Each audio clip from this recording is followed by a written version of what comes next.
So my friend Elizabeth, who goes by Patchwork Paladin, has the blog Patchwork Paladin. She came up with a really interesting idea that she brought up on the Sly Flourish Discord server. You should hang out in the Sly Flourish Discord server. It's really cool. You can do so by becoming a patron of Sly Flourish. And she has an article that she put together called Tallying Damage. And she talked about basically how using there's multiple ways to track monster damage or monster hit points when you're running a game. The most common way is that you know how many hit points a monster has, and as it takes damage, you subtract the damage from its hit points and keep writing down its current hit points. It turns out subtracting is hard.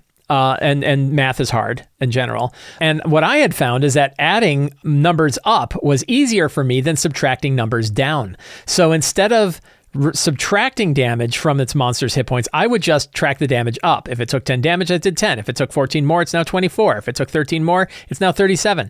And I would just add up. And I can do that much quicker than I can when I subtract. When the damage it took crosses over its hit points, then it's time to die. I think that's pretty common, that adding up is faster for people than subtracting down.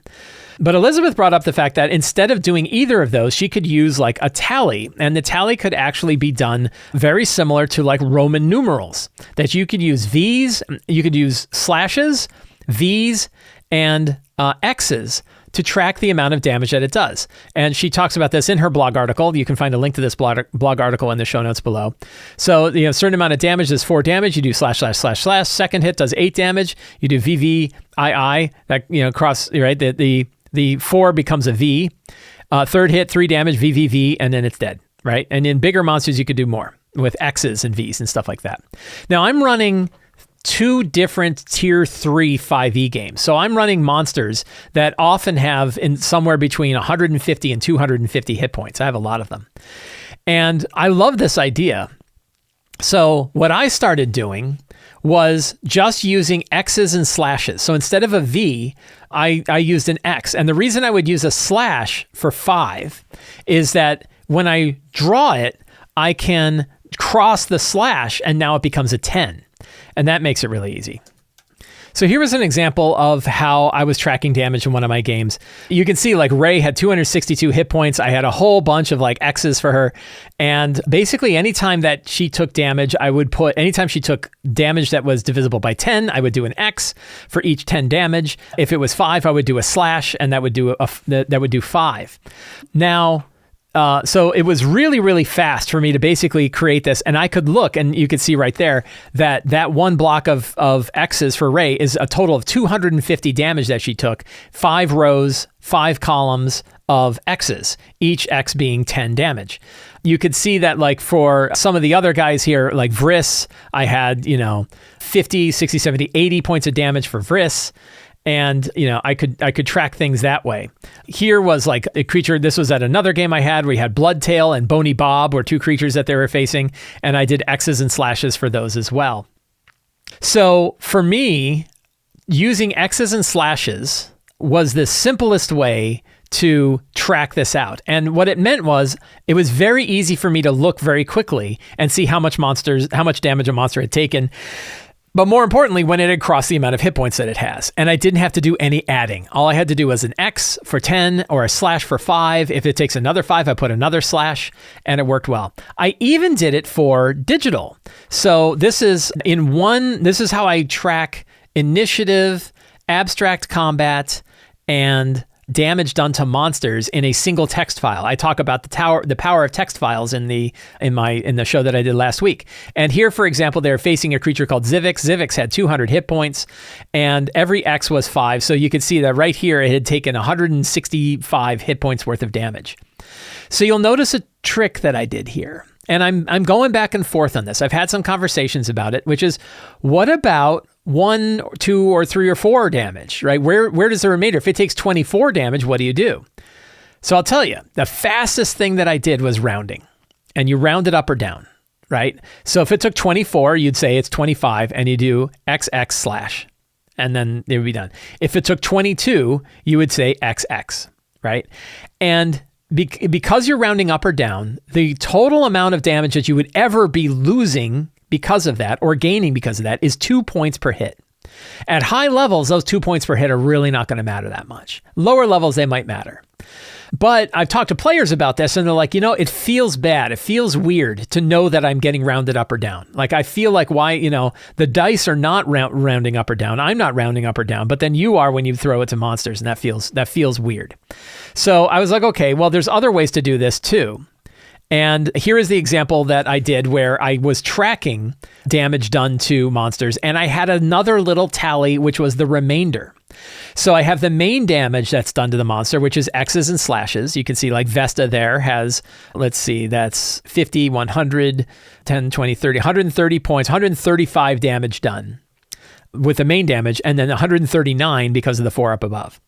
And you see those little tallies up above where I did 4 little tick marks, right? So if the damage goes, any damage that is over a divisible of 5, I put those as individual tick marks. When I cross through the tick mark, then I add a 5 to the base and I ignore it up in the tick mark at that point, right? So the nice thing is that I don't have to count all of the tick marks up in that upper bar. I only have to count the ones that haven't been crossed out. Once they've been crossed out, I've added them to the bottom of the list. And it makes that really quickly. So I even tried it. I was like, I wonder how far I can take this. So I'm like, let me try 1,000 hit point Tarrasque. And what I did, and this was like a test for myself. I did this yesterday. I brought up my little dice roller. I think I did like 4d12 plus 6. And I would roll and then add the damage to the Tarrasque and see how hard was it for me to track the damage done to a Tarrasque, counting every single point using the tick marks above. And you can see like this was 1,000 points of damage that I did. I ran out of room on the card, so I couldn't even put the full 1,000 damage that was done. This is about as extreme as it gets, right? If you have 1,000 hit point monster, and I think this is about as far as it gets, as the 1,000 hit point monster. And basically what I'm doing there is blocks of 250, right? Every 5 rows is 250 damage worth, 5 across the top. And so people are asking like, well, why not just add the numbers together? Is it really that hard? Not having to add makes it really, really quick to track the damage. Like for me, it made a big difference. For me, when I switched over to just doing X's and slashes, not having to add numbers together and just writing down the damage as soon as it showed up was really, really fast. And then all I had to do was like look at the sheet and know like once the sheet crosses this area, that means the monster's dead, right? Like I could tell, okay, the monster has this many hit points. As soon as I see this, the monster's dead. I don't have to do any math. It's all just like symbol work. Now, when I added in the individual stuff, it became a little bit trickier. And there's some circumstances where you like a monster has, it takes 15 damage. So you do an X and a slash, and then it takes 20 more. And then you're like, okay, so that's 1 slash and then 15. And then they do another X and another slash. Moving the slash out to the right was a little bit trickier, but generally I found it faster than my process of adding numbers up. So that is my new trick. I've now tried it out in 3 or 4 different games. I'm really thankful to Elizabeth for the idea that she brought up on the Discord server. Again, you can find her article, which I highly recommend you take a look at in the show notes and try it out. So if you listen to this and you're like, man, I don't even like it. Okay, cool. We're good. You don't have to try it. It's no skin off me if you look at this and you're like, yeah, I don't really like it. If you're happy with what you're doing, you're happy with what you're doing. You don't need to do it. If, however, you're like, hey, I like to try new things, I'll try it out and see. Try it out. See how it works. Do the little X's and slashes, and see how quick it is for you. And try it with the tick marks up above if you're doing individual amounts of damage. But you can also just round to the nearest 5 and 10, and you're probably going to even out in the end anyway. And it's super fast when you do that, I tell you. Like, it was really, really quick for me to track a lot of damage done to a lot of different monsters that way. So it was a neat trick. I really liked it. I thought it was a lot of fun, and I thought it was a new, fast option for tracking damage done to monsters that I've now done in a few different games, both in person and online, and I found it to be really good. So give that a try. I hope you enjoyed the show. If you did, and you want more stuff like this, please subscribe to the Sly Flourish newsletter. There is a link down in the show notes. It is absolutely free to sign up. You get a free adventure generator for signing up, and you get a weekly RPG article sent to your inbox with links to all of the other work I do. You can also become a patron of Sly Flourish. Patrons get access to all kinds of tips, tricks, tools, like the 5e artisanal database, like the scenarios for City of Arches, like a whole bunch of other exclusive adventures, a whole bunch of other tools, ways to search the Q&A database, thousands of Q&A thousands of questions and answers I've done, and you can go in there and search on them and find other people's answers and other people's questions that are similar to yours. I have the talk show database where you can find all of the topics that I talk about in the talk show, linked to the specific topic, searchable. All stuff like that are available to patrons of Sly Flourish. It's a really good deal. People are always telling me it's a really good deal. So you should check that out. And you can pick up any of my books, including Return to the Lazy Dungeon Master, which talks about all of the 8 steps that we are just discussing. Lazy DM's Companion, which has a whole bunch of piles of tips and tricks and scenarios to help you run your games. Forge of Foes for building monsters. City of Arches for a nice city source book for you to run your adventures in. All of those are on the Sly Flourish bookstore. Links for all of those are in the show notes. Thank you so much. Have a great day and get out there and play an RPG.